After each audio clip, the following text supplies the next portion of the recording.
did it. I know it's been a while since we had a video on the channel, but I've been working tirelessly on this one despite everything that's been happening these days.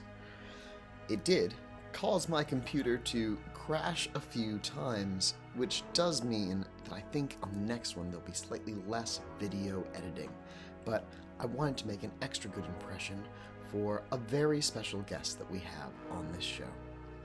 If you're coming from Occultists Anonymous, thank you for being here, and you can experience this the exact same way that Craig did, as chaos. Which is pretty much how we experience ourselves every single time, and we love it. Have a nice trip through the astral realms. I'm an acanthus. I was retired. I'd left the physical world behind and just kind of went off with a dear relative, and I was just going to live out my days and not worry about stuff. And then the timeline from 1692 forward just was on. She'll open up a vid window again. You see the swirling maelstrom as all of history is sucked into the abyss. So this happened, and that sort of got me a little concerned, as you know, everything I've ever known and loved is being swallowed by the abyss. Can I make a terrible choice real fast? Oh, it's rewinding time. Could Ethyl and I work together to create a fake body? Let's go possess Samuel I Paris. have Yeah, a my next really idea. wild idea.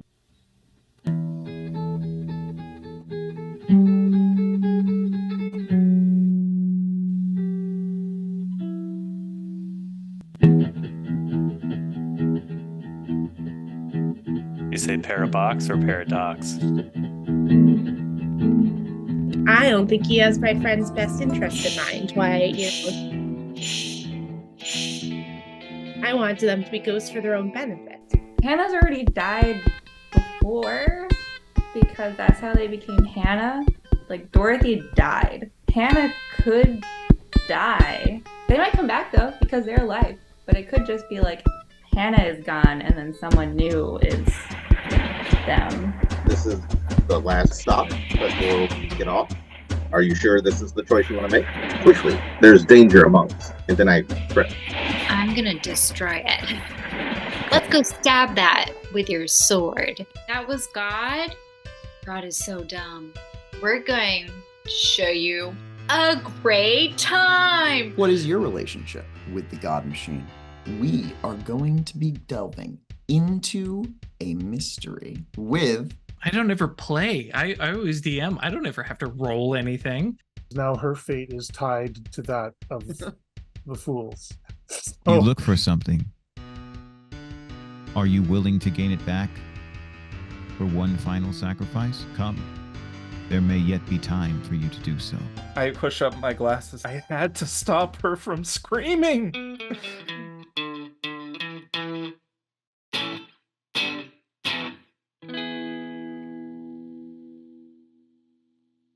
Welcome, Craig. We're so glad to have you here on Wards and Witchcraft. It's always fun to do these small 3-person sessions where we get to dive into these characters, and yours is a character who is particularly fascinating to me. Her weird ways. A little unsettling.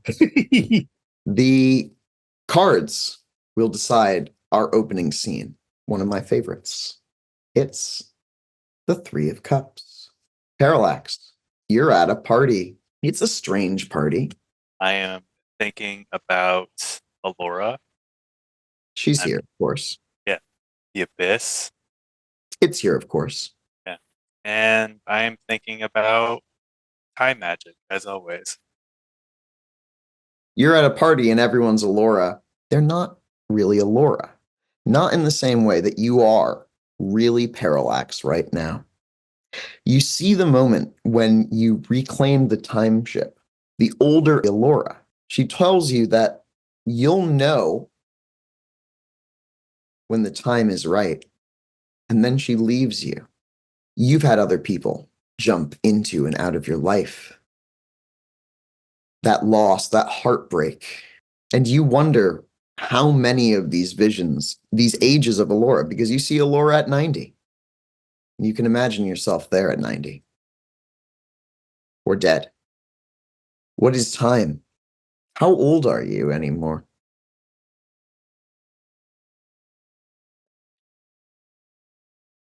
I have no idea how old. Time is merely abstract, so I think he could be really 100 years old, but externally he looks like he's 35. The party begins to get more intense.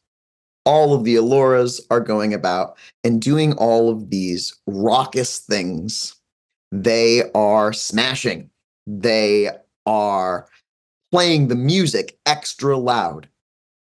And it is into this party that we see our friend. It's Ethyl Stubbs. Or is it Ethyl Stubbs these days, Victoria? I mean,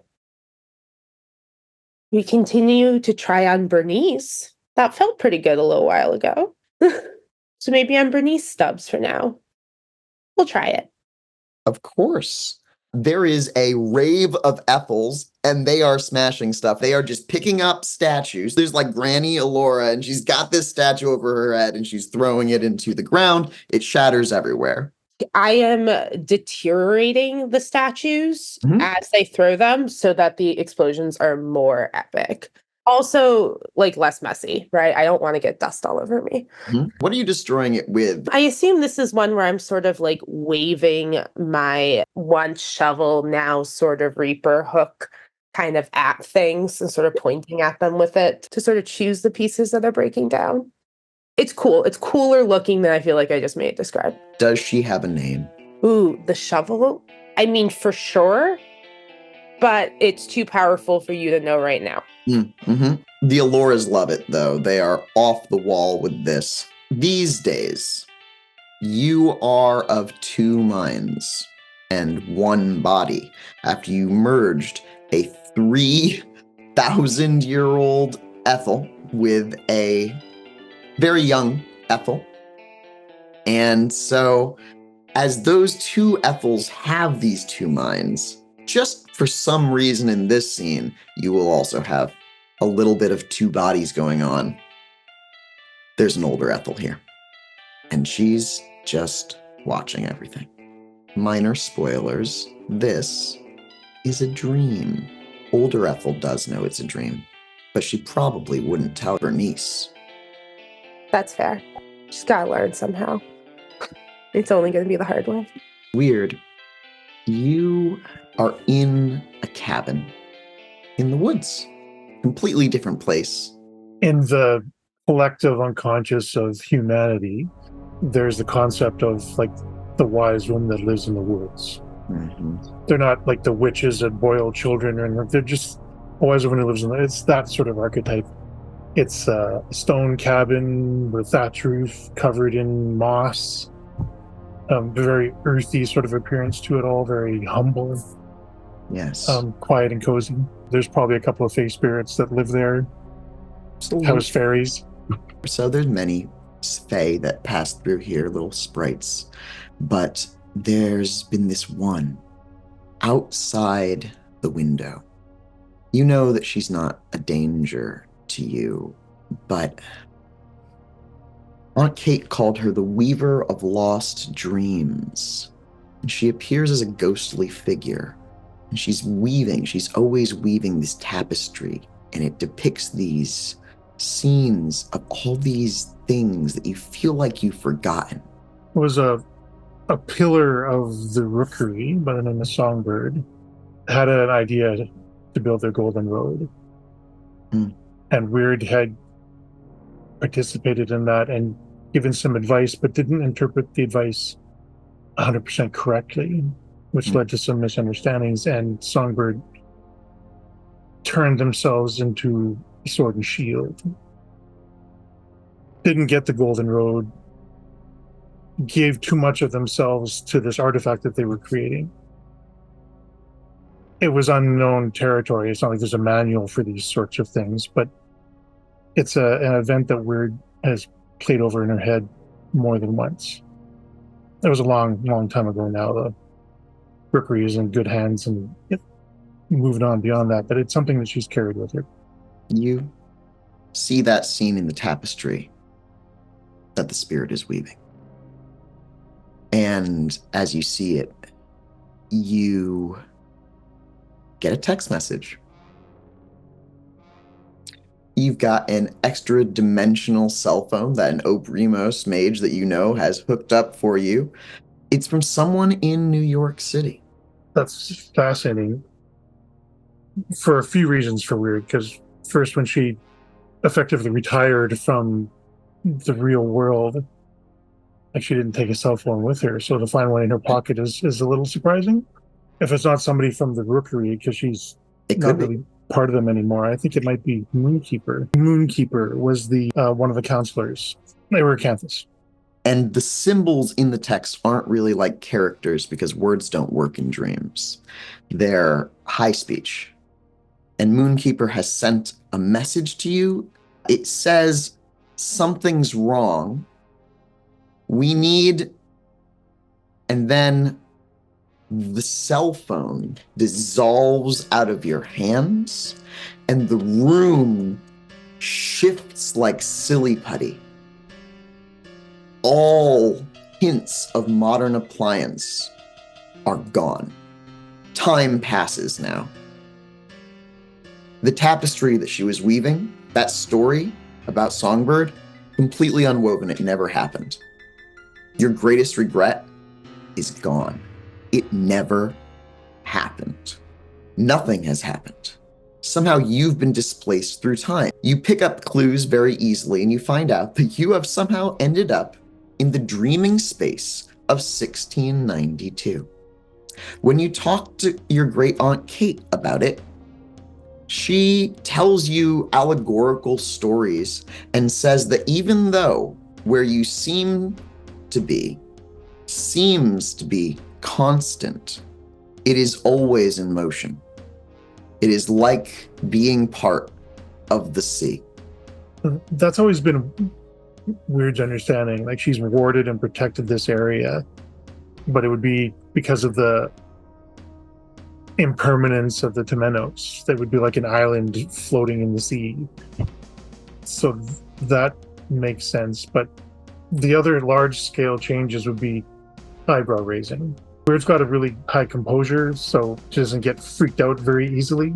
But based on the interaction with Moonkeeper and from her history, she, at one point in her life, gave up something that she thought was unimportant, but it left a huge hole in her spirit.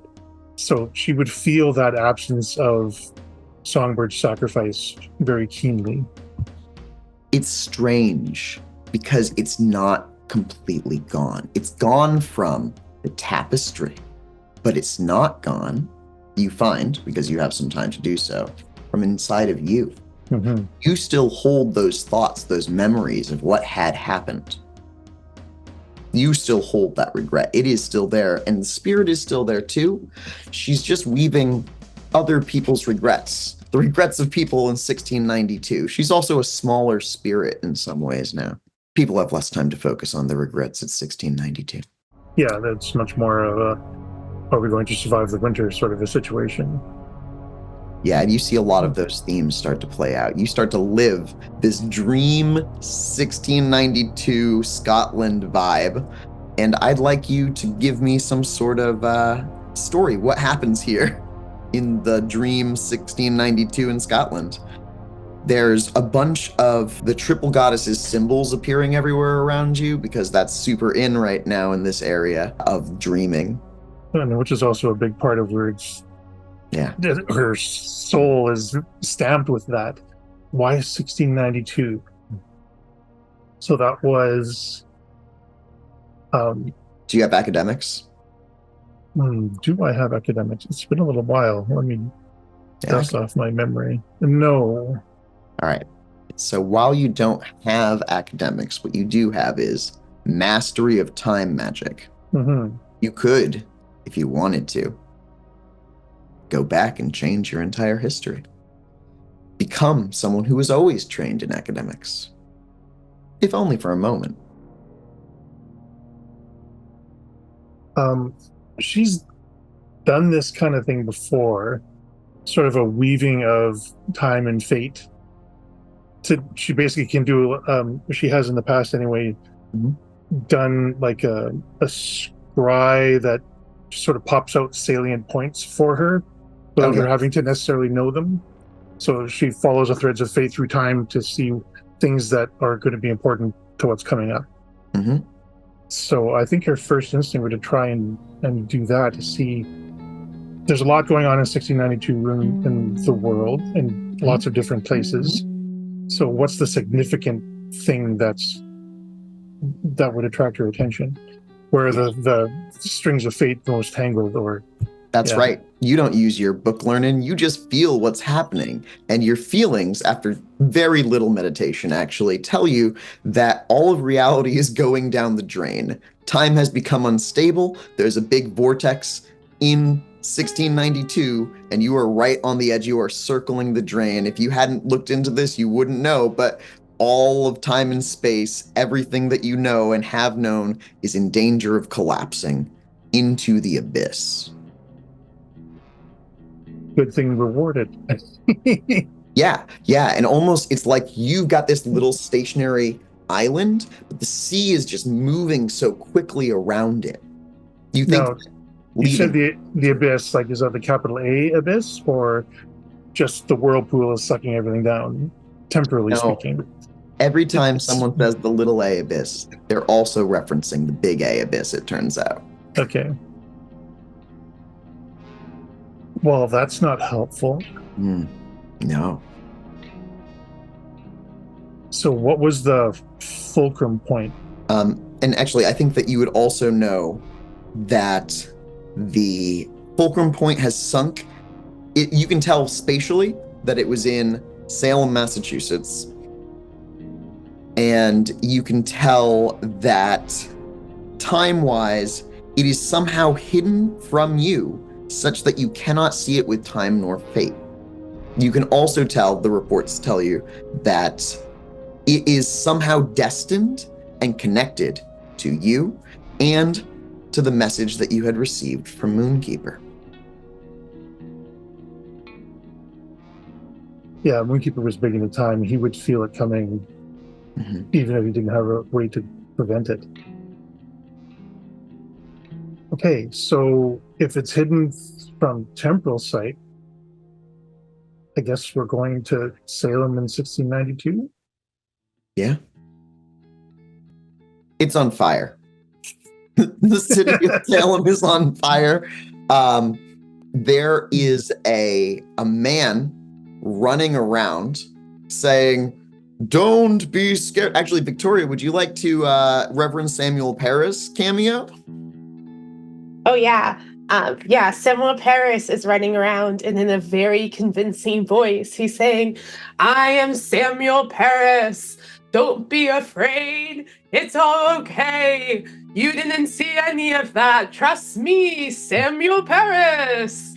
And everyone's very convinced. I'm getting is there anything supernal? Like, is that a words of truth kind of situation that they're reassuring, or just convincing? No. In fact, it's all lies. You can instantly tell that everything that they are saying is lies. They are not Samuel Paris.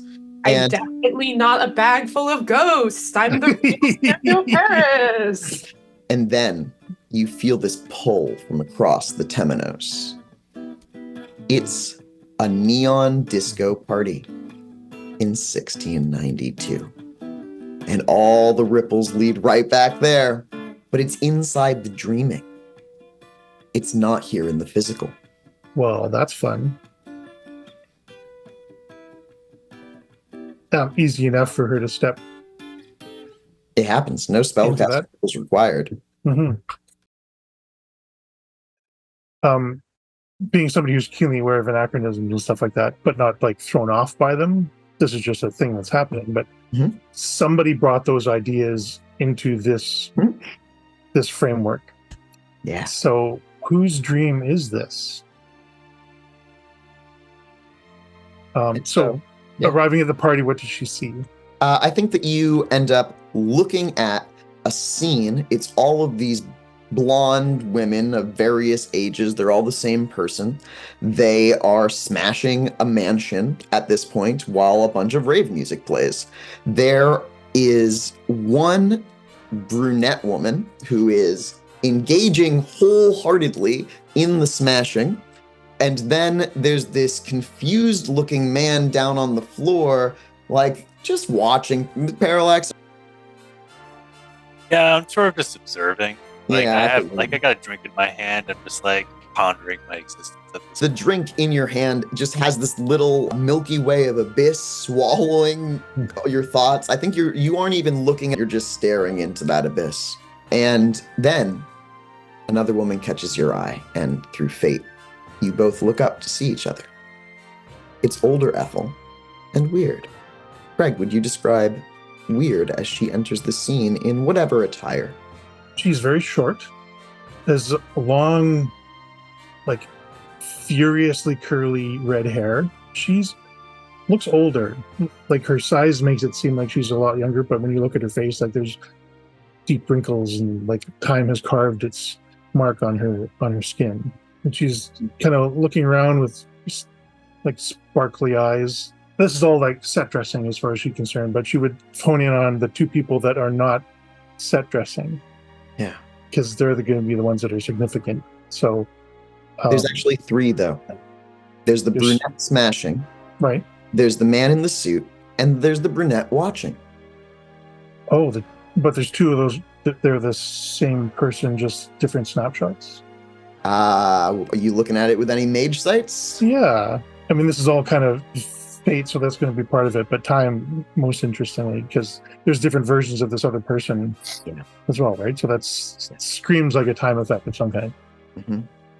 I'd love it if you would roll me a time gnosis check in that case. Sure. I'm going to say periodically during like the smashing, Ethyl, now Bernice, looks over the Parallax and is like, it would be a really good bonding moment with your wife if you smash some of these rocks. Just like break the house just a little bit. Just break the house down? Yeah, carry her through the ruined threshold, something. Be romantic. Bernice, you are also welcome to pick any of the music playing if you would like. Oh my god. Well, I'm going to play the song I wanted to play at the club that I couldn't have before, obviously. It's the song of your dreams. Yeah, so that is just playing for everyone to hear. It's just this wonderful goth song, I'm Dying for You by Blood Angel. By Blood Angel. Yeah, Blood Angel. Like vampire. Ethel's loving it. And the rock smashing is like going to the beat because we can make that happen. We have magic. It is. And it's almost like you don't run out of things to smash. I don't think that younger Ethyl notices, but the things that older Ethyl sees that she is smashing is she's actually smashing her memories of the original timeline. Oh. That's not good. 5 successes, by the way. 5, that's what we call an exceptional success. So, Victoria, this is a story moment where you both get beats, and you can just explain literally everything that you want to or do not want to Craig about who is Ethyl right now. Quick question. The memories that are being destroyed, that timeline, where does that timeline end? Like the second we get on the time ship at the wedding? Is that like what that timeline would be? It's all of your memories of your family that you are smashing right now, in fact. So it's all of the things that you remember doing with your grandmother. It's all of the things that, you were always afraid to go to. It's all the nights alone in your room because your parents couldn't be seen. It's not your memories with Ethyl Stubbs. It's not any of the things that you love or cherish. Oh, yeah. Let those go. The maze, hopefully, is with there. Like, all of that. When you say let those go, the memory of you awakening is in there. There's a little glass hedge maze, and it's sitting in the middle of the room. Oh, that's interesting. Mm-hmm. So I'm going to point it out to my friend here. How well do Wyrd and I know each other in this moment? Is this our first meeting? It is both your first meeting, and you feel like old friends. Okay. Do you want to see something interesting? And I'm going to point with my staff that you still can't know the name yet of because it's too powerful towards it. It's going to kind of become a beautiful long scythe. We're going to save it. Every little piece of memory and history that you destroy here is going to remove the chance for fools to make that reality return. And maybe that's not even what Ethyl wants, but older Ethyl has the wisdom to recognize that some of her friends do really want to try to restore some of the people from that timeline. All right, that's very fair. Can I use magic to zap that bit up to me where we're standing? Yeah, you protect it out of the scene. You've got matter magic. It's wherever you want it to be. Okay, so I have it. I'm going to show it then to Wyrd. And just let them see, like, the maze. Well, of course, Craig doesn't know about the maze unless you've watched the Victoria session. Well, this Okay. is the point. He's only going to see a little bit of it, right? Like, so he gets to see a maze, and he sees the kids going into it. Well, Wyrd is actually a small woman, so she. My apologies. Thank you so much. So she sees the maze, and she sees the kids going into it. Kind of Goblet of Fire style. Mm-hmm. And she sees the young Ethyl looking amazing, going through the maze. And then she kind of cuts that off there and sort of just smiles and says, it's interesting. That maze is sort of my beginning. I wasn't always this amazing person you see now. And Ethyl is unbelievably well dressed in the kind of Morticia Addams way, but just like to the nines. I wasn't even that girl smashing things. I was a silly kid for a while. Feels very, very long ago. What's your start? And she smiles. Oh, Wyrd will produce a snow globe, but there's no snow in it. There's just like leaves in a forest, and there's just this rundown, ratty, dilapidated cabin. And you see a much younger. She was dressed in like executive chic, but she hasn't showered or changed her clothes in maybe a week. And she's just curled up on the floor, occasionally shrieking in the fetal position, while the little fake creatures are like dancing around her and poking her. And you can see that she's really resisting whatever's happening to her. But there's like another version of her, clean, young, who's sort of stroking her hair and just trying to help her through it. She's got a more of a ghostly quality to it. But Wyrd offers up the snow globe and says, that was my beginning. And at this moment, Parallax, you look up and you see them talking. Something about it strikes you as odd. Roll a wits composure check, Trevor. 3 successes. It is at this moment that Parallax realizes that he's in a dream. With your second success, you realize that Wyrd is another being that is here in the dream with you and not part of the dream realm. And with your third success, you realize that somehow, and you're not sure how, because you don't have any dots in mind magic, Ethyl is also here in this dream with you, and it's the real Ethyl, and there's 2 of them. So you just snap out of dream parallax and just start lucid dreaming immediately. What do you know about astral travel? Very little.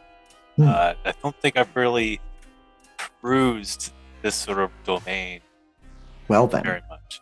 So let's pause for just a moment and ask each of you, what do you know then about dreams? Everyone here, can you remember a dream you've had? sure. Of course. Anyone brave enough to share one of those dreams for the channel? Oh my God, one of my favorite dreams I've ever had is I was sitting on my porch and I was petting porcupines, and when I pet them, it was either kittens or bunnies, but they became little fluffy animals I could hug, and it was the best.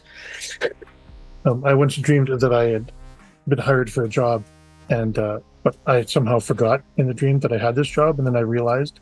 So I hopped on like a metal bar stool, and I was scooching my way along the highway at 70 kilometers an hour, late for my job, trying to get there. Sparks are flying off the back of this, but I'm just like scooching at 70 kilometers an hour. That was an interesting one that I remember. I had one when I was 5. So it was actually a recurring nightmare that I had. Must have had it like these 2 dozen times for some reason. I don't know why, but basically it was imagining King Kong was just destroying my house over and over again, which was, unsettling for 5-year-old me. Which is funny because I don't think I ever saw any King Kong movies or any sort of material related to that. So I don't know how that came. It wasn't King Kong. It was actually like trench warfare, like World War I trench warfare kept appearing in my childhood dreams. I had definitely never seen any movies with that in them. Well, King Kong is here. He's also smashing the house now. And it turns out that there's a bunch of porcupines everywhere that are turning into different animals. And you all get this sense that you're extremely late for something. It was just more fun this way. Is it a very important date? I mean, that could be why the rabbits are here. We're just going to ignore that for a moment and offer a hand to Victoria. Hi, I'm Wyrd. With a Y, that's my name. Not a descriptor, but the descriptor's probably pretty apropos anyway. So however you want to do it, I'm Wyrd. I'm Ethyl. That version of me is Bernice. We're going to try that for a while, but you can tell why it's not going to stick. It's a really obscure reference, and I think she just sounds like a dog every time she says it. So Ethyl. It's spelled like ethyl alcohol. There's a story too. So what's going on, Ethyl? What have you been up to lately? Oh, it's been a long time. It's been a really, really, really, really long time. World saving and stuff. Saving? Yeah, it's just... It's kind of, I was sort of conditioned to it really young. I was like a teenager when, this all became normalized. But yeah, we've went and fixed the time. Maybe we didn't really save the world. Maybe I'm just thinking about that in a way that... Here's the thing. The version of Ethyl that's lived 3,000 years has saved the world so many times. Okay. Honestly. But for a fact that what younger Ethyl and the fools are doing right now is not saving the world. They are actually actively destroying it in a way. And she knows that she could step in and she knows she could stop this. Probably. Again. I mean, I don't know how you learn, but those fools down there, and I'm not being mean, they picked that name for themselves. They learn the hard way. And that's what we're watching right now. One of those many hard ways. So there's more than just the two of you. Oh yeah. There's a whole bunch of us. We have a ship. There's a lot of me. That's another story. But I want you to know, of all of us, there is the most of me, and I think that's important. And then, let's see. The ship goes through time. So we've picked up a whole bunch of people. A bunch of the ones that you were made to memorize their name in, high school. We have a bunch of those. Just to collect, flowers or pets or a zoo? No. They're trying to fix things. What exactly are they trying to fix? A lot of their own choices. Honestly. So one of the last things they did is they went back to 1692, as you can see. Yep. And you might think of a whole number of ways that you could have undone the Salem witch trials. And I promise you they picked none of them. But they did save a lot of people who are going to be accused of witchcraft. They did also show magic to a lot of people that... I'm sort of guilty. It was a long learning experience for Bernice down there. Again, the name. They did make it somewhat better. We picked up better how, actually? I'm sorry to interrupt, but That's an important point for People me. didn't die that were going to die, who are going to be accused of witchcraft. So there's a time mage amongst you then, right? oh yeah. I think over here, Ethel mentioning my name would be like the time age, and I'm like, oh, I start like going to the other room. I'm like, So they just saved 12, 20 people or so. I mean, they stopped the witch trials in their own way. Mm-hmm. And are they aware that everyone that existed after that is just no longer there? Oh, not at all.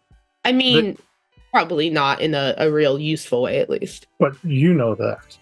Now, yeah. Okay. I think it would be fairly straightforward for Wyrd to draw some conclusions regarding the power levels of the people involved at this point. Would that be fair to say? Like these aren't level 3. They're not mages level 3. mustering down. Yeah.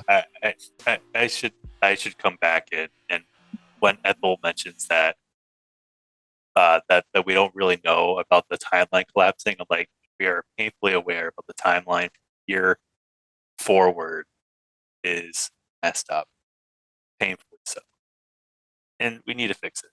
And we're working on it, figuring out some ways. I imagine that's why you're here. Well, yeah. I mean, everyone I've ever loved is just kind of gone. Raised an eyebrow. But not gone per se. Well, they don't exist anymore in the way that I remember them. Well, that's just a temporary situation. I'm pretty sure we can remedy this whole thing. Like it never happened. So, and words like hunting for words. So you have a group cabal, let's call it, of like-minded individuals that work together from time to time. I would say so, yes. Are you guys part of any larger structures? Once upon a time, yes, in a matter of speaking. And then you've just broke with them or ascended beyond them, maybe? I wouldn't say ascended. It was certainly a bit of a... How do I say it? It wasn't like we were excommunicated, but there's certainly some... what's the word I'm looking for? It was some tough feelings about each other. So while we weren't outright told to disband or anything along those lines, there were certainly some tension there. As a time mage, I assume that you're aware of the repercussions that come from potentially messing with the timeline. Yeah, so it wasn't necessarily on us. We came into contact with a abyssal entity, and this entity, in a manner of speaking, ate various timelines. So Wyrd's going to open up a vid window at this point of the swirling maelstrom as all of history is being sucked into the abyss. Yeah. You mean like this? That's currently devouring the entire timeline? Oh, yes. Yeah. Mm-hmm. Do you have a plan to fix that? Well, first off, we need to take care of the abyssal entity. I would tell you his name, but I'm afraid to... I'm certain I don't want to know. Yeah, definitely don't want to say it. But as soon as that's taken care of, I think things should rebound, hopefully. If not, then we'll close the loop. Make sure that it doesn't happen. I know that we're watching me destroy my memories, but I still feel like talking about abyssal entities around people we're just meeting is a little gauche. I actually trust you. It's weird, right? Yeah. No, Right. I feel like, Ethel, I can't even begin to start mentioning about how poorly this whole thing has gone. And I'm not surprised that another like-minded individual has shown up, basically with their hands up in the air, be like, what's happened? Well, to be clear, I wouldn't put myself in the necessarily like-minded category. In due time, sure. Right, perhaps. But like my sort of view on messing with the timeline is that you really need to be surgical and very constrained, or you end up with, and she opens up the vid window again, this, where all of history is being sucked into the abyss. And she closes it. I'm like, we all understand, I think, right, that the abyss is bad. Oh, yeah. I mean, it wasn't like I wanted this to happen. Right. Though, I would note that this version of Parallax has undergone the introduction to their legacy. So they also know that deep truth about reality. Do you want me to remind you? Yes. Okay. The abyss is bad. It is bad when it is poorly managed, but reality wouldn't exist without the abyss. So if you would like reality to continue, the abyss must also in some ways still exist. If you were to destroy all of the abyss, you would also be undoing all of reality. Yeah. There's an open loop. Yeah, okay. Yeah, no, my only thing is about destroying the Prince of the 100. Oh, yeah. That's the only thing. Yeah. Because he's just, or they, or whatever you want to call it, are basically a monster that devours realities. And I'm strictly putting the blame on this whole thing on them, or it. Yeah, this isn't my fault. That is not true. You all understand truth. I totally buy that Parallax would represent it that way, but Wyrd's not buying it. So Abyssal, in my experience, admittedly fairly limited, Abyssal entities don't just sort of spring forth on their own. They're invited in either through lack of care and concern, lack of protection, or sometimes just literally invited in. Does that sound like something that might have happened? We stumbled upon a book that inadvertently did mention its name, and by the very mention of its name, opened up or sort of created that invitation for them to do it. So you said you're trying to fix it. Do you have a plan? What sort of concrete steps are you taking to? First steps is to. I mean, don't get me wrong. I'm not an authority on these kind of things, but I do believe very strongly in personal responsibility. That if something goes wrong on your watch, it's kind of important for you to clean up the mess that you may inadvertently or not may have made. I concur. I definitely concur. Definitely want things to revert to what they were. Stop at nothing to make sure that happened. But first steps, definitely taking one step at a time here. It's a very grand scheme. I don't want to plan too big, otherwise things are going to fall apart. But first steps are definitely to take care of that abyssal instinct. Essentially just erase it from existence. And once we got that part down, I think we can focus on the other steps. Deal with the thing, something very strange has begun to happen here. All of you would notice, and this actually includes the younger Bernice Ethyl as well, who I think comes to a realization that this is a dream in this moment, as all of the objects here, the building, the sounds, all of it kind of vibrate and then slip away. The entire dream construct that you have been inside of is gone. It's replaced by a strange green stone. Not entirely unusual for dreams, though you can tell that this is actually unusual. It seems as though this shift of setting has been imposed upon you by some sort of entity. Do I recognize this green stone at all? I think that you do. It's the inside of the time ship. That's where you would have seen it before. Is it the thing in the Cosmographicum? Or in the center? It's not. That's made of almost like this glistening metal that can be anything that you want it to be. This, older Ethel knows it well, younger Ethel would know it as well, is the stone that the walls of history are upon. The very time-traveling artifact that Ethel would take to become older Ethyl. See, this this seems like it's a little more in the direction we should be wanting to go rather than the disco smashing rave that was going on. So this seems like progress. I didn't catch your name. I'm worried you're I'm Parallax. Parallax and Ethyl and Bernice. Neither of those are true. Does she just know that about us?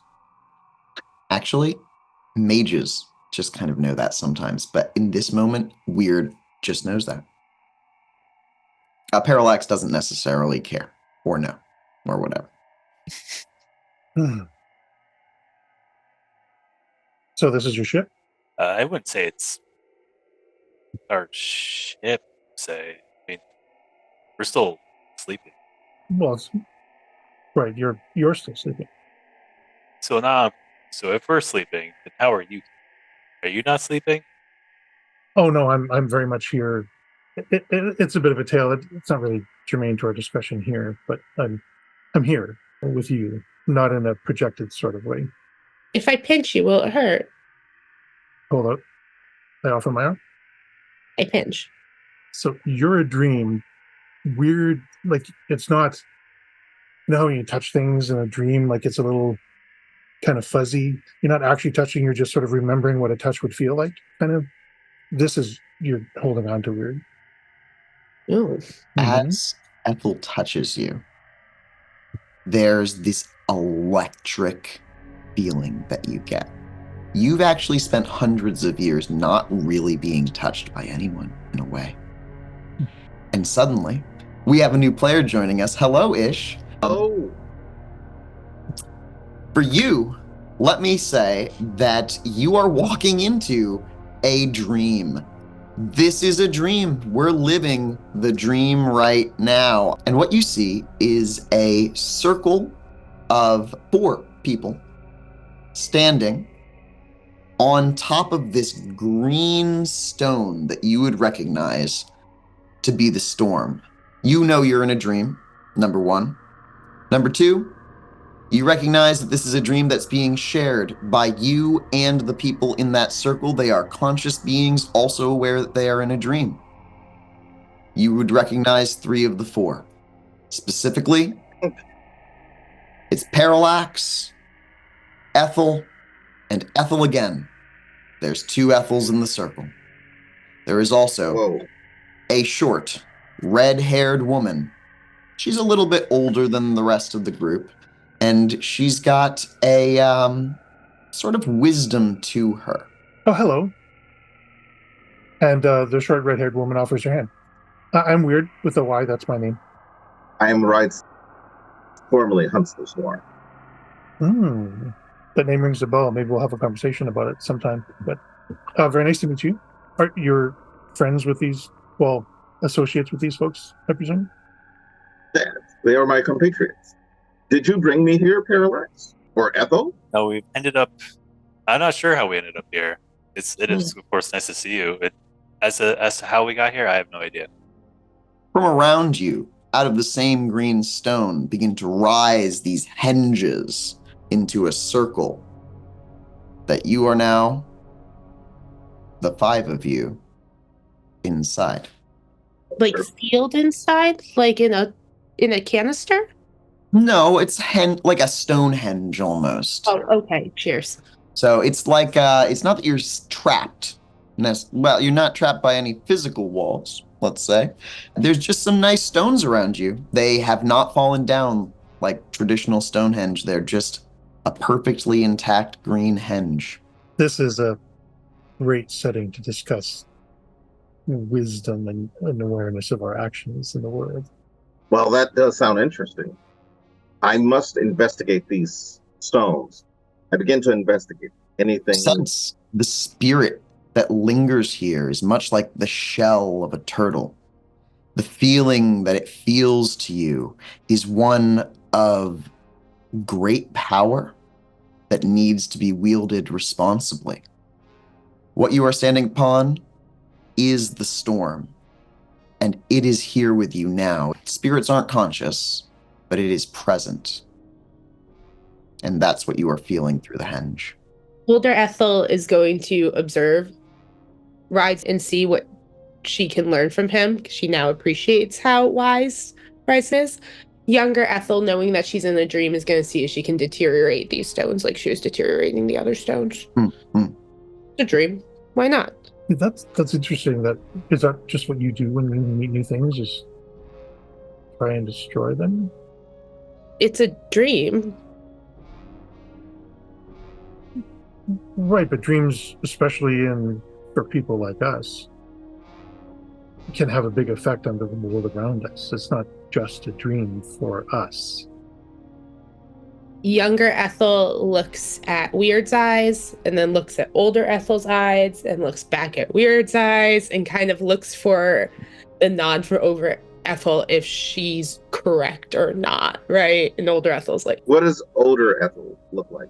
both Ethels have a goth vibe. Older Ethel has a much more mature and minimalist one. Younger Ethel is definitely a more is more person, and you can just tell that from the everything about her. Look at her for 20 seconds. Older Ethel too is like stiller and more composed than much more chaotic younger Ethel. Gives pause to think about their choices. You're going to be excited. Growth. Since we're in a dream state or vision, shared vision of as it is, then I'm perceiving two versions of Ethel. I assume we all are. Ethel.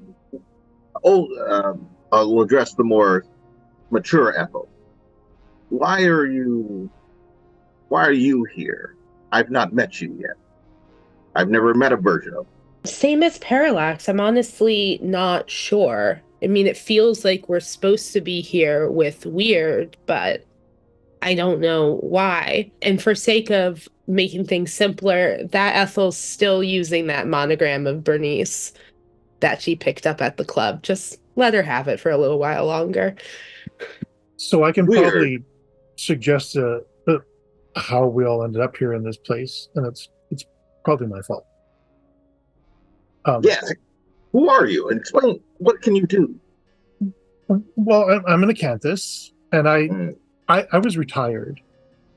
I'd left the physical world behind and just kind of went off with a beloved dear relative, and I was just going to live out my days retired and not worry about stuff. And then the timeline from 1692 forward just was on. She'll open up a vid window again.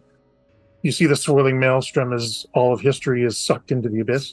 So this happened, and that sort of got me a little concerned, as everything I've ever known and loved is being swallowed by the abyss.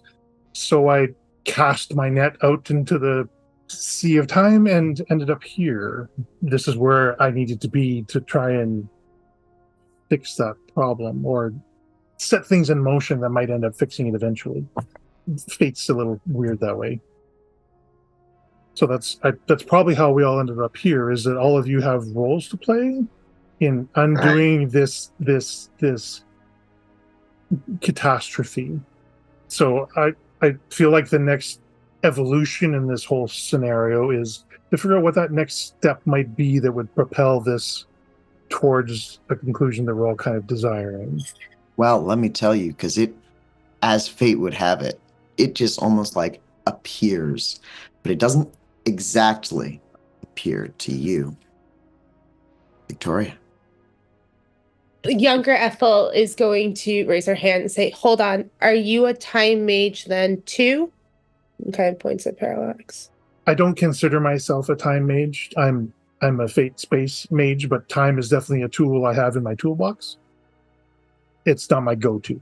The thing that unfolds, Parallax, is that a massive abyssal presence is revealed to you. That's right. You're in trouble now. That thing that I've sent you the secret instructions about, it's here. It's all around you. You instantaneously know what it can do, it's serious, and what it cannot do. The only reason that this thing has not attacked you already, because I've been waiting, and I've been watching, is because you are actively invoking its ban right now. Okay. Is this thing a book? It is not a book. It's made of the essence of these pages falling out of a book. It's like the history that you tried to write is no longer there. It's this deep sense of loss that you feel.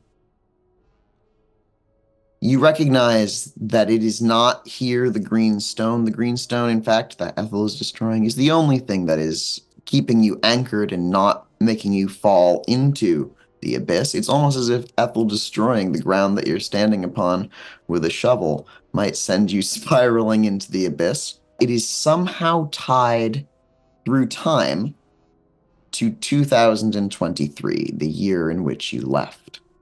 To comprehend this entity, you must understand that it is an entity that is not just emblematic, but made of the history that's been erased. All the time that is gone, that vortex that we keep pulling up, the middle of that vortex.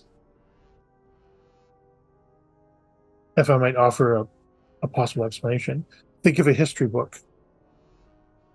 And now if you can twist that in your head to be an anti-history book. Sure.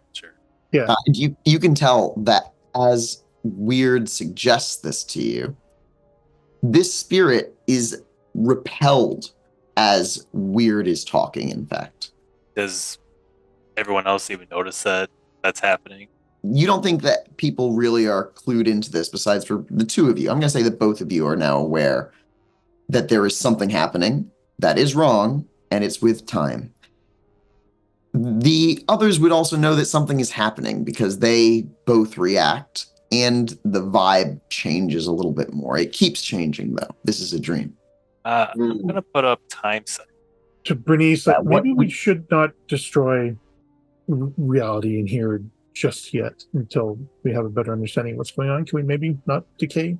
Bernice will stop, but there is an obvious eye roll that accompanies the stop. She wants to make sure you see it.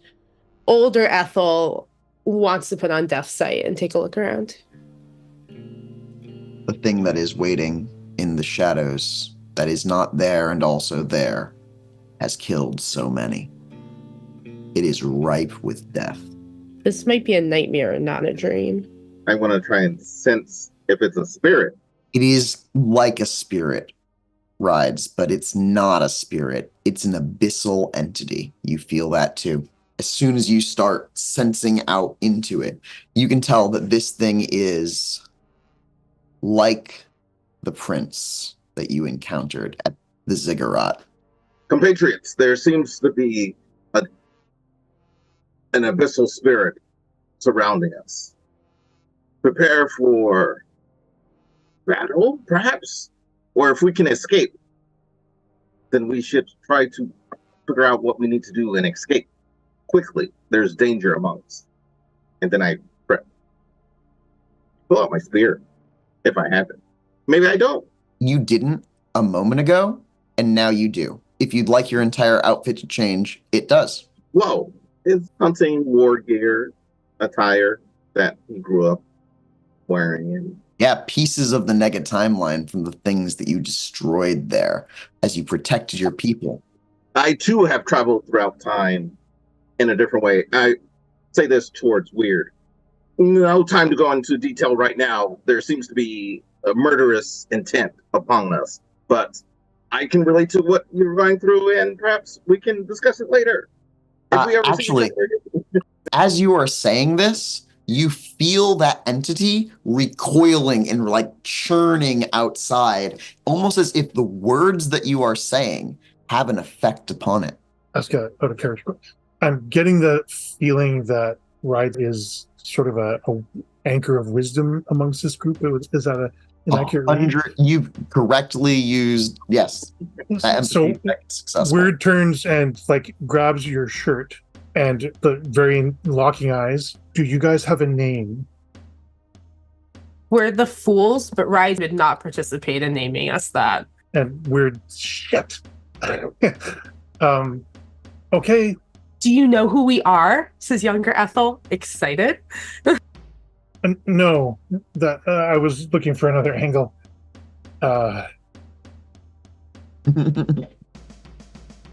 Just Craig is thinking all of her legacy is about being in a cabal, and this isn't really a cabal, so there's not a lot she can contribute as far as that goes. Unless They are 110% a cabal. You can feel that in your legacy. This is, in fact, it's really interesting. Okay. Sense that there's something extremely different about Rides, but they're a member of the cabal. So is he like an anchor for the cabal? Okay, so that gives more than that. Yeah. Unless you consider someone who would be like one of the members of the cabal to be an anchor. It's almost like they are these, and Ethel is like one, Parallax is one, and Ride is one of these massive weights pulling this cabal, and there's a center of mass that you can feel. All right. So with power behind her words, she says to Ride, initiate me. Initiate? I don't understand that terminology. Explain it to me as quickly as you can. You're a cabal. You're a group of people like my work together. You have wands. Induct me into that, and I can help. See, we never really have these so-called initiations. Sort of, we have these trials and tribulations. It doesn't matter, and she's focusing on Rides. Just initiate me somehow. As you are having this conversation, the entity around you seems to be getting stronger and whirling closer and closer. It's like the distance between the blackness and you is encroaching. Wyrd, I believe in your good intentions. You have struck me to my core of my being. I believe in what you're saying. I trust you. Please don't betray us. I'm only here to help. I want to initiate you into this group as a tethering. Perhaps not in full induction, but if this unison can help bring the end of this beast, then I think that's the best thing we can do. Please. And in that moment, since there are no formal rules to the fool, you become a fool. You are now a member of the cabal. Yay! And this is, in Wyrd's mind, this is a real mixed blessing because now her fate is tied to that of the fools. So she's taking a big leap of faith here. That's what it says on the box. Yes. I have a really wild idea, and I have no idea. It's great, yeah. I have no idea if this is going to work, but seeing as earlier you were talking about lucid dreaming, all of that, and this being a dream, that the only limitation here is our imagination, right? So I'm going to, I guess, do a improvised space spell to open up one of my newfound jar and hopefully just suck the abyssal thing into the jar. In order to put it into the jar, you will need to have the 5 things. Oh, I have to have the 5 things to do that. Oh. However, this entity, this 7-dot entity, is a component, is one of the 5 elements of the prince. Well, I know its name. So that's a start. But no one else here knows it. I guess I'll just say it. It's the echo of unwritten tomes. Well, its purpose is to obliterate knowledge and consume the secrets of the awakened. Who would have made such a thing? Older Ethel knows who would have made it. Who did make it. She watched it in some ways. This thing is a paradox. It's a consequence. And it's a consequence of erasing the timeline back to 1692.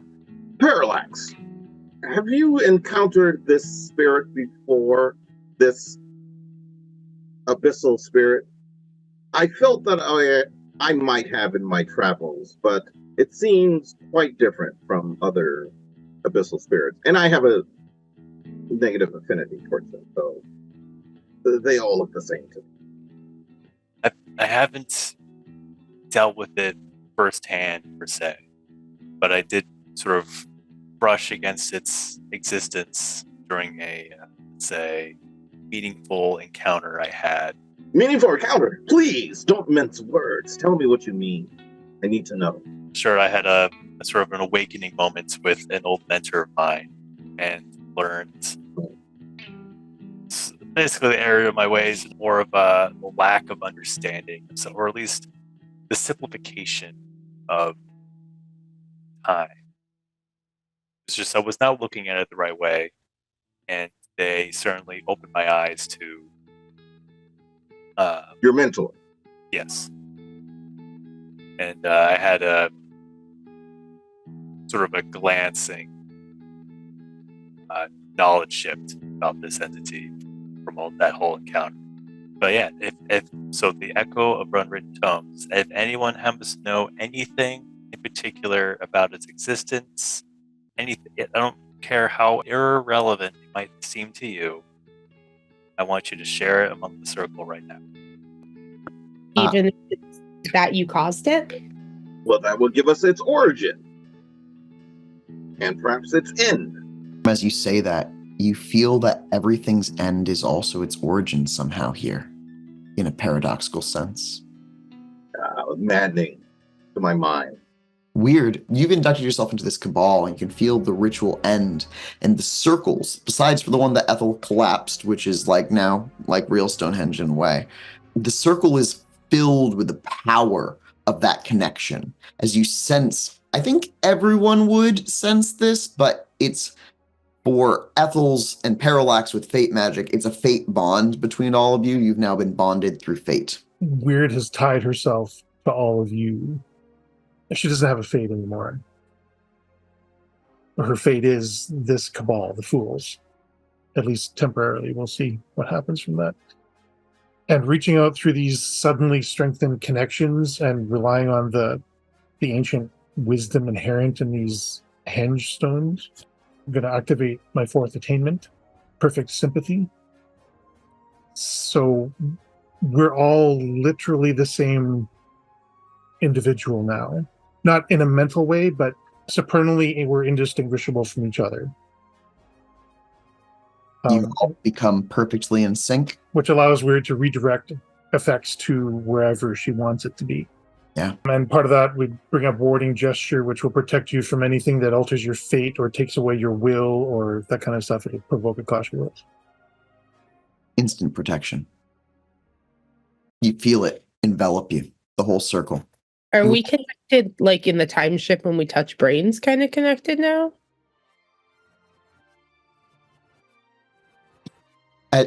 One thing you should know, Wyrd, is that the Fools do a lot of brain touching. They don't have any mind mages, but they love to touch brains. And the connection that you shared in the time ship is very similar. It's one where they completely dissolved and just became one being, essentially. This is sort of like a light version of that. You feel the boundaries of yourself, but you also can feel that you are now a conglomerate.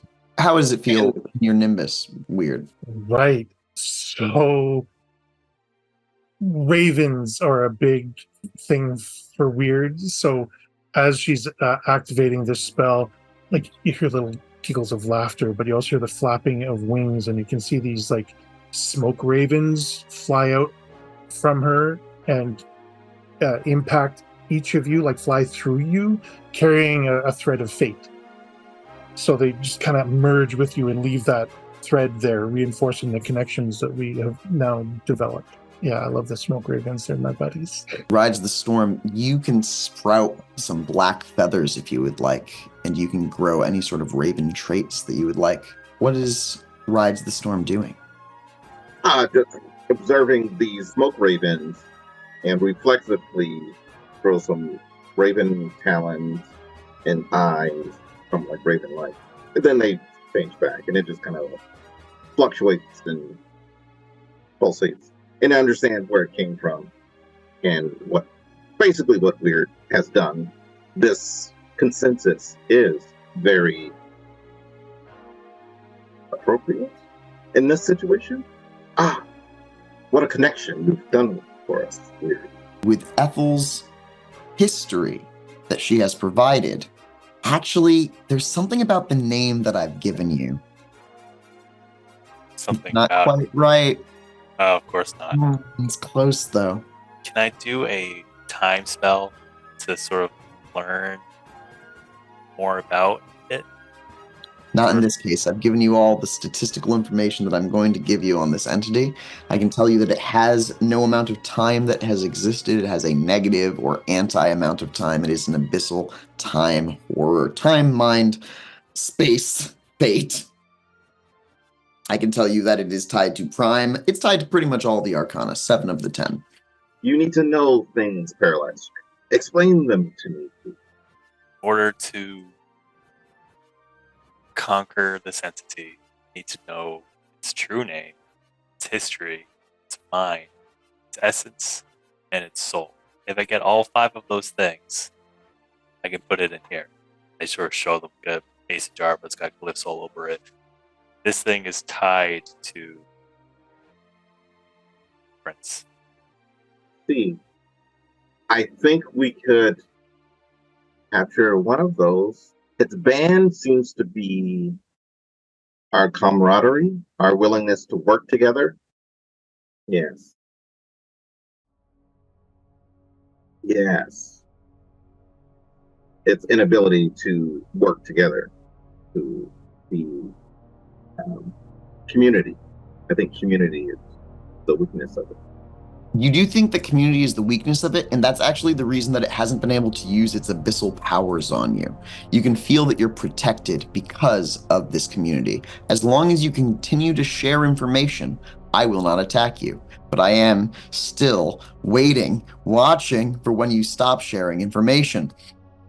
When it says true name, is that sympathetic name? It has an anti-name. It has a name representing a rejection. You've got dots in occult. You would recognize that its name is very similar, you feel, in a very faded way, to the echo of unwritten tomes. But there's a mistruth there. I'm wondering if I can give it a sympathetic name, if that would serve. It has to be the right one. It has to be appropriate to its nature. And I can do that with create sympathy. Mm-hmm. But a name. You're all in a mind bond, so you all feel this at the same time. You understand that Wyrd can give this thing a name. You didn't realize that this was a power that you had. Parallax, Ethyls. What does naming things mean? I can give it a sympathetic name, and if we know its sympathetic name, it's vulnerable to us. Like Rumpelstiltskin kind of idea? Exactly. Okay, cheers. I have to capture its essence in this name. Just the idea comes to my head of the Library of Alexandria. And when that burned, like, history was just unwritten and set the world back a lot.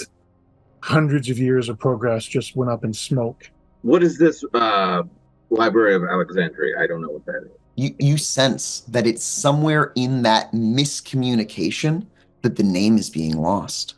It was a great historical library that collected knowledge from all over the world and was... The history isn't particular. It went up in smoke. Whether it was an act of spite or an act of vengeance or an accident, those details are depending on who you're talking to, but the library burned. And the city had a policy. Anytime somebody came with a book, they had to give the book to the library, and they would make a copy and give the copy back to the person who had the book. That was a policy. Anyone who came to the city had to give a book. So it was the biggest collection of knowledge on the planet at one time, and it all went up in smoke. I was there. The entity around you says, as it closes in, it was delicious. Do you still want to know things? Do you still want to remember them? It's so much easier. if you forget. It's not just unwritten tomes, it's deleted tomes. Like it's almost like an anti-history. This is a foreign concept. Well, I've grown accustomed to tomes. What is that? It's not tomes. It's stories. It's telling stories. It's the before there were books, before there were clay tablets, there was stories. People shared an oral history. That was how we recorded our lives and remembered our ancestors. That's how I grew up, in an oral tradition. I didn't have a steep written tradition. My part of the world was not included in this Alexander. So I don't really understand an oral tradition of stories and knowledge passed down from teacher to teacher. How about the untold story? That is its name. It shrieks in the darkness as you share that knowledge, the fate spell becoming true. This is the untold history. The history that existed, but now no longer does. The vortex accelerates. Reality falls into it. The fools, the time ship, not just the dreaming realms, but everything is pulled backwards in time. Further and further and further, faster and faster and faster. It's BC. It's far beyond the prehistoric era. There's only plants. Time is literally running out. Weird. It feels like a connection. It wants something from you. It desires something from you. What could that be? What are your desires or wants? Why you are here or why you are not where you used to be? What could be keeping you from that? Or And her name kind of has changed since you've inducted her. She's not just Wyrd now. She's the Wyrd of Fools. It's a proper name. My legacy is tied to supporting those around me. The idea is that mine is not the hand that holds the hero's sword, but I'm behind the hero, supporting them. I don't know that, I'm not a mover and shaker. I'm an enabler of others. You could mention that you had retired with a loved family. What was that connection with them that you had? Who were they? I was orphaned at a young age. I don't really remember my parents, but I remember the summers I spent with my great aunt Kate and the stories that she told me, the Celtic Scottish folklore. You always leave a saucer of milk by your back door so the fey spirits don't do any mischief on your home. Plant rowan around your homestead to protect yourself. Just little bits of folklore that when I was a kid it was magic. She brought the world to life for me. I saw things in the forests when I would go and run and skin my knees and get dirty. It was a magical time, and I took that with me into adulthood. When I was an orphan, she was way too old to look after me, so I ended up in foster care, and we lost that connection. But when I finally was ready to retire, I had gone back in time and took her into the Temenos physically with me. That's a whole other tale. Maybe it's that? Oh boy. this creature wants to be connected to a past that never existed, and you created a past that never existed. Yeah, I don't. The ideas that are floating through Wyrd's head are not. She's not even entertaining them. She would see the world burn before she gave Aunt Kate to this thing. As you are thinking about Aunt Kate, suddenly you are all, while still on top of the time ship, the greenstone is there. You are sitting outside of a cottage and it's nighttime. The woods grow dark around you, and Aunt Kate is there. She's also a red-headed woman here, though her red has faded to white. She looks over at Ethel, the older Ethel, and says, good to see someone my own age finally. So many children running around. Come, sit on down by the fire. Wyrd's looking a little stricken and doesn't move.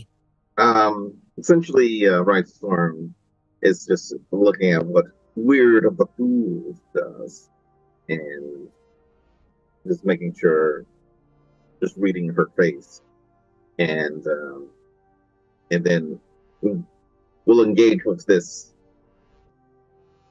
person. Ethel, they've called to you. What say you? Oh, I'm gonna go take a sit by the fire. That sounds lovely.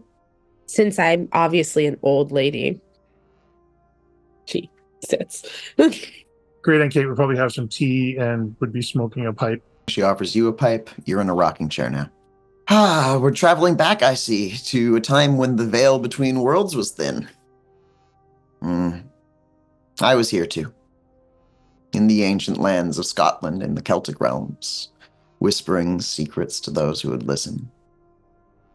In the days of old, when the world was young and the stars danced newly in the night sky, there lived a great warrior of much renown. She looks over at brides named Fionn.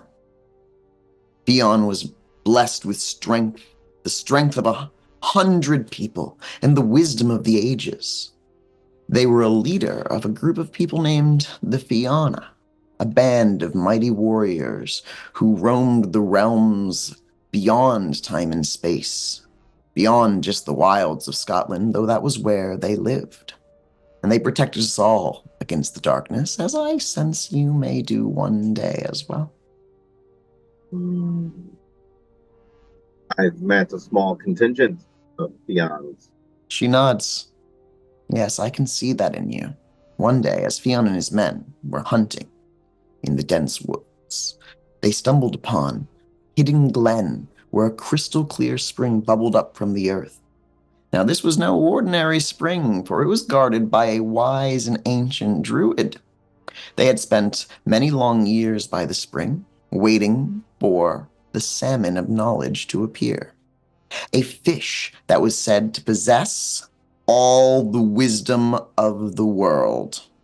Fionn, intrigued by the tale of the salmon of knowledge, decided to stay with the druid and learn the ways of the creek. But one fateful day, while the druid was out, Fionn caught the salmon. The druid, when was brought the fish, insisted that Fionn cook it, but she warned the young warrior not to eat any of it. As Fionn cooked the salmon, a blister formed on its skin. Without thinking, he pressed his thumb against it to soothe it, but was burned, and instinctively he pulled his thumb away and put it to his mouth to cool the burn. And in that moment, all the knowledge of the world rushed into Fionn, for he had inadvertently tasted the salmon of knowledge. With this newfound wisdom, Fionn could become a leader like no other and guide his people with fairness and insight, and he did, his decisions imbued with a deep knowledge of the world and its ancient ways. But Fionn did not eat the rest of the fish, she says. And she kind of folds her hands in a very clear she's done telling the story, and now you should know what to do kind of vibe. Parallax, you know what to do now. I kind of look at Wyrd being like, you know what to do, right? Honestly, I've been kind of winging it the whole time, but that's normally how I operate. Same. That's typically what I do. Swing it. I think the key portion of that story that we need to sort of keep in consideration is the wisdom, or actually the ancient wisdom that fish sort of had. It was bestowed upon Fionn. Did anything like that happen to you? Were you bestowed certain knowledge or wisdom? I mean, the closest I guess would be it's a book of Aesop's fables, but it's much more than that. I don't think that's what this is about. The problem in the story is that he gained knowledge, but not wisdom. No. Or vice versa? I don't know how familiar you are with the laws that are supposed to govern folks like us. But wisdom for people like us has a different meaning. Mm-hmm. It's an awareness of what our power can do beyond the abilities it gives us. I think, and I could be wrong, I'm just kind of spitballing, but I think, Parallax, that you were a key to what started this whole set of dominoes falling. And I think in our conversations that you haven't really owned that self-awareness, that wisdom about yourself might be something that isn't quite settled. Do you know what I mean? He had an evil clone, says younger Ethel. Yeah, there was a nega parallax, alternate version of itself, yes. But I have a feeling, regardless, I was thinking of that story you were telling earlier about how when you grew up, great aunt, or she showed you some things that just sort of like the old magic. So running through the trees and getting your hands dirty. Mm-hmm. The sort of forgotten way of things. The magic of what it used to be, how it was. We have this sort of written sense of learning magic now. But in the old days, you learned by doing.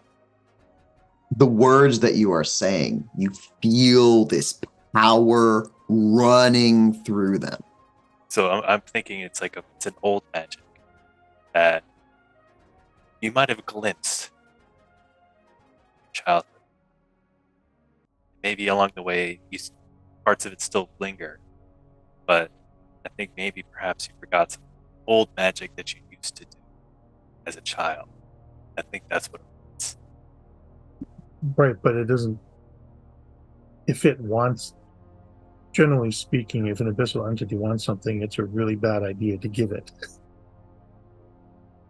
No, we just need to know what it wants and then track that. Don't give it what it wants, but use what it wants against it somehow. Oh, yeah. Or lure it like a worm to a fish. When I was a child, To the the fish world of was a magical place. And then I grew up and it wasn't a magical place anymore. And then just through an accident of timing, my life was saved. Fenderbender made me 3 minutes late for work, and I wasn't there when the bomb went off. And I couldn't get that out of my head. And that led me on a bit of a painful path, but eventually to an awakening. And then I realized that all the legends and all the stories were true. And that realization fed my desire to learn more. That was my obsession for years and years and years, was finding the other world that my great aunt Kate taught me about. And I eventually did. And it wasn't another world. It wasn't like a supernal realm or an emanation realm. It was the Temenos, where heroes of old crossed over into the Temenos and lived out their lives and had all these wonderful experiences. No, I'm so sorry that I let you believe that for all this time. I didn't know, she says. It was never the Temenos. This is just another place that is like Scotland. This is just another stop for you, darling. This isn't home. This isn't where we all go forever.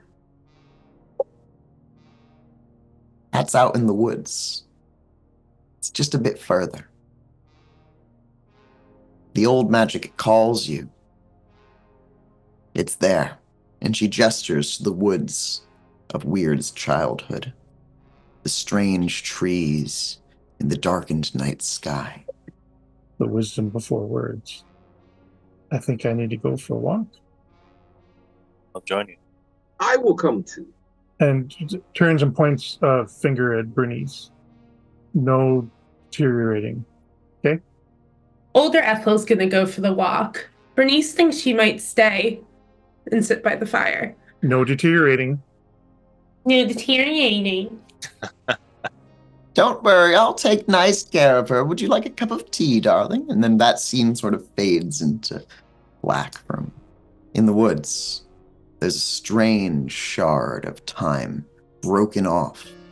It dances with all these shimmering, veiled memories, images, pictures, stories.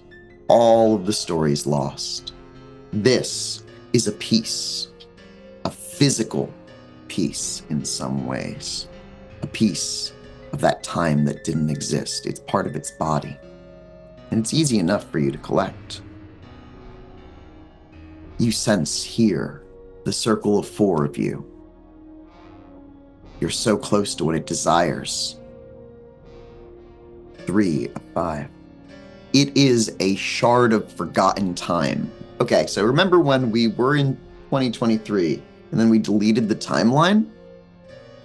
All of the pieces of that timeline have fallen apart into the abyss. They're gone, but they're also still here because that's how the abyss works. And so this is a part of the timeline that would get you back to 2023. In fact, the entity that you're fighting is the timeline that you destroyed. Looking to you guys, what happened in 2023?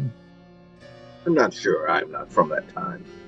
But I understand my fellow fools, they are.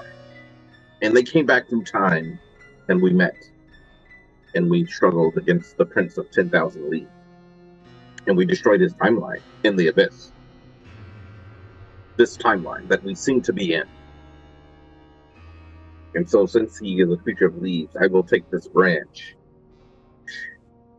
with its leaves, since this is a piece of what we need. The shard of time tingles in your hands. You now have its body, its story, its true name, the untold story. You are missing its desires, and then you must remove a piece of its abyssal anti-soul. Make it sound so easy. It desires to exist. It desires the fools. It wants to erase the fools. If you gain a full experience point, that was pretty much the revelation. Does it just want to delete 2023? It wants to delete everything from 2023 back to 1692 forever. Okay. It wants there. Just start at where 1692, where it began. Mm-hmm. It wants to go back to where it began. Yeah. Capture its essence. You sense it. It's pulling in, forming into a single being. In this confrontation, one of you will be the primary actor. The others will all roll to aid with an arcana or skill check of your choice. Who has the wisdom, the strength to see this through? I mean, it feels like it should be Wyrd. You were drawn to us. Mine is not the hand that holds the hero's sword. Trevor, as you hear those words, you sense your sword at your side. Whoa. Yeah, I'm pulling up my sword. I'm ready to go. The choice for your character in this moment is whether you wield the sword or you give it to Wyrd and adopt their identity.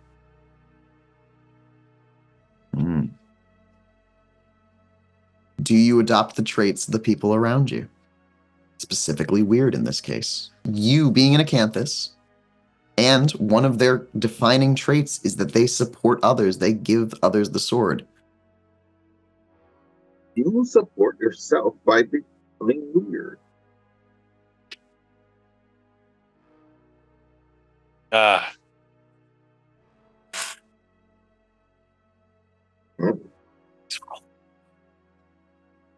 I adopt their person. What does the sword that you hand to Wyrd look like? It has a silver-looking handle that has a very large arm guard that's about big T. Think like Aragorn's sword, but definitely not as long.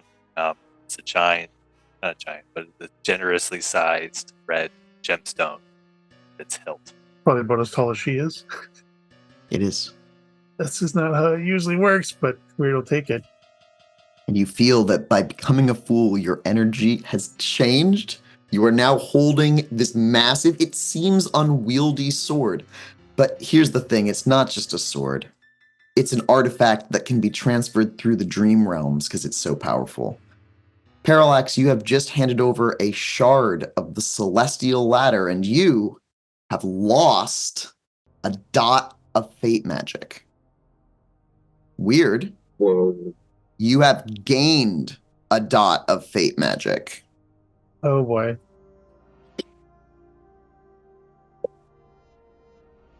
That's interesting. As you pick up the sword for the first time in your life, you're going to roll a check of some kind, and everyone else is going to roll to aid in some way. It can be through physically fighting, casting spells, doing whatever you'd like to do. Let's start with Parallax. What are you doing? I'm gonna basically condense the entity to make it smaller. Add a yantra if you would like, and I'm assuming you get some successes, pack it into a little thing. It turns out, though, you are casting a spell on an abyssal entity. What's your gnosis these days? 6.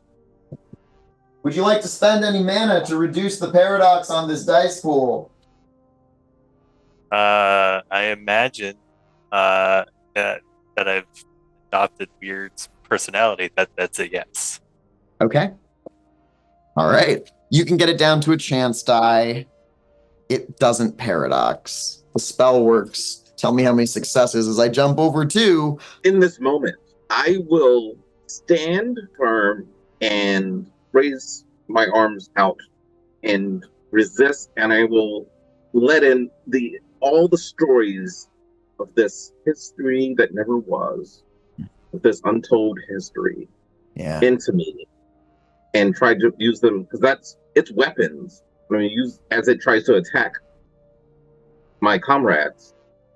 Withstand with my will all of those stories, good and bad, all those times and places that never were, could have been, or did exist, were there, we weren't there, and use it and unravel with my level of the occult. By hearing the stories of the time that happened in between 1692 and 2023 from the Fools, you will actually be able to grow stronger, and the timeline will grow weaker. Is there a way that I can sort of, in the same way that Parallax made it smaller, like break it down or deteriorate it a little bit, kind of like I was doing with the rocks at the beginning, to make it easier for Wyrd to destroy it in the way that she knows how? Easy, breaking it down. But that seems like it'd be a younger Ethel move. What about with fate? So a younger Ethel would have just tried to brute force destroy it. Older Ethel more wants to, in this case, instead be the person who stands behind, like Wyrd usually is, and just make sure everything falls in the right place. And the thing is that here you sense that since you're not casting a fate spell on the entity, but rather on yourselves, it doesn't paradox. Would you give me successes on that fate gnosis check? I also will need successes from you too, Ish and Trevor, before we get 3. Trevor? Got 7. 7. We'll get back to that. Ethel successes. 4. 4 successes. Wyrd, you have the rote and 8 again quality on this check. You're going to be adding 14 dice to this roll. It is a rote, which means you can re-roll failed die once. And you get 8 agains, Greg. Okay. As for our abyssal entity frenemy, it's also going to make a roll, and it's a scary, scary thing. But it only gets 24 dice.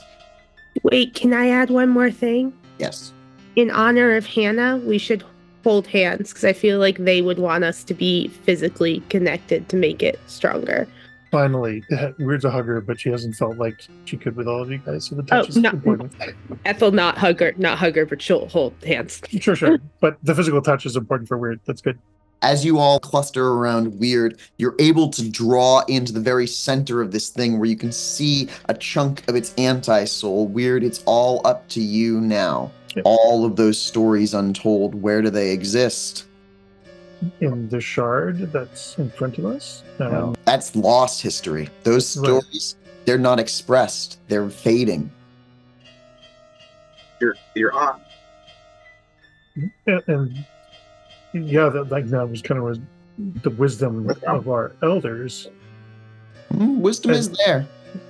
Not remembering. But she wasn't there in 2023. No, she wasn't.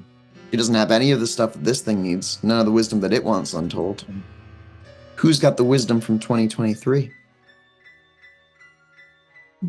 Well, Wyrd's aware of what happened. Oh, Wyrd is he's the only one from that timeline who would remember what 2023 was like. That's why he wants her, because she's the linchpin. Because she went to Temenos to get away from life. Oh, that's brilliant. Okay. You said 14? Yes, that's correct. So that is what is added on to a die pool of your choice. How you do this? I would like to pitch you on a presence and weaponry roll. Done. Would you like to add an arcana to that? I would absolutely love to add a fate arcana to that. Okay. And I'm 6 now. That's right. I didn't even think of that. So 6 and 3 is 9, and 4 is 13, so 27.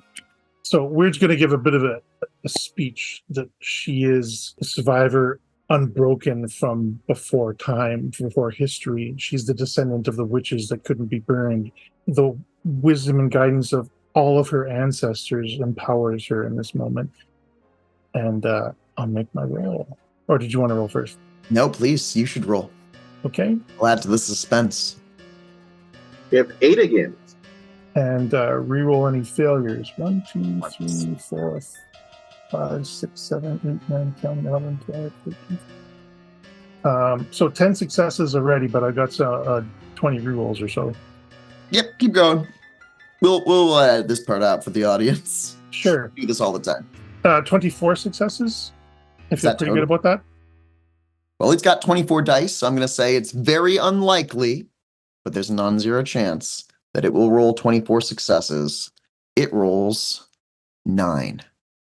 Pretty good. I would say that is a triple exceptional success. All of you gain 3 experience points as you unlock a soul bond, defeat a limb of the prince, and lock it away in one of Parallax's time traps. You've succeeded at your dream. Great dreaming, everyone. Awesome. Oof. Do we wake up? You do wake up. Wyrd is, until the fools have finished this adventure, now tied to what happens to them. However, with the fools being time travelers, Wyrd, you understand that they, through what you know and what they know, have an opportunity to restore the timeline. It probably can't go back to exactly the way that it was, and maybe it shouldn't. But it can go back to close enough that you could make someone like Songbird exist. Ooh. You could. That's if tempting. you wanted to be foolish, change time and space. I will say this, as tempting as that is, Wyrd wouldn't dishonor Songbird's sacrifice. Songbird went out doing exactly what they wanted to do. They were aware of the risks. and the potential for failure. And that story is important. That story formed the backbone of the Rookery in the years moving forward. Those artifacts that Songbird created were treasures for the Rookery for decades. It needs to happen. If it doesn't happen, important things don't happen. And that's she wouldn't take that away. Need to learn. Mm-hmm. Great session, everybody. A lot of fun. Timey-wimey, dreamy-weemy. Woo. That was a trick. Oh, yeah. No, that was. I didn't think we were gonna get there for a second. I was always worried.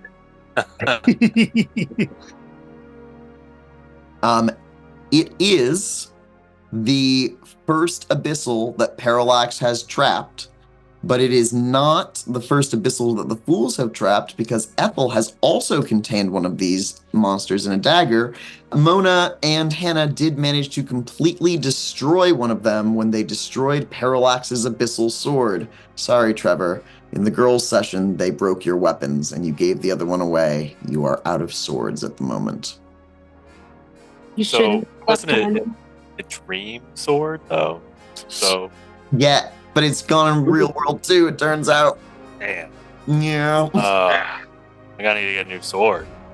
Yeah, get some new swords, man. I got a pocket watch in a jar. Well, I mean, I don't know what your intention is, but Wyrd would absolutely give that back. She has a sword of her own. She just doesn't use it as a sword very often. You don't feel like it's the time to do that, though. Okay.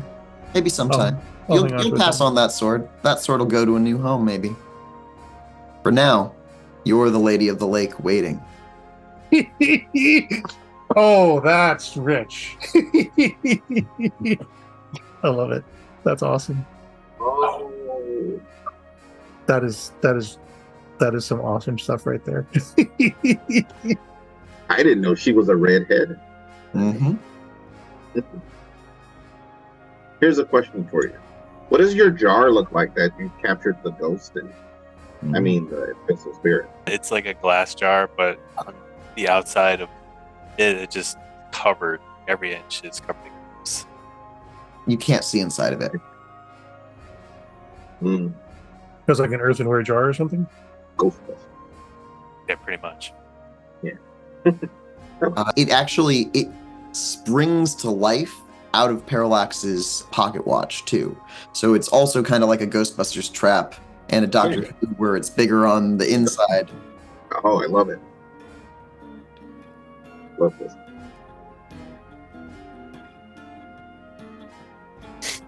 I think I'll have the players privately message me if you've made any of your aspirations or obsessions, because I do want to honor those for beats. But I think we're going to jump off the recording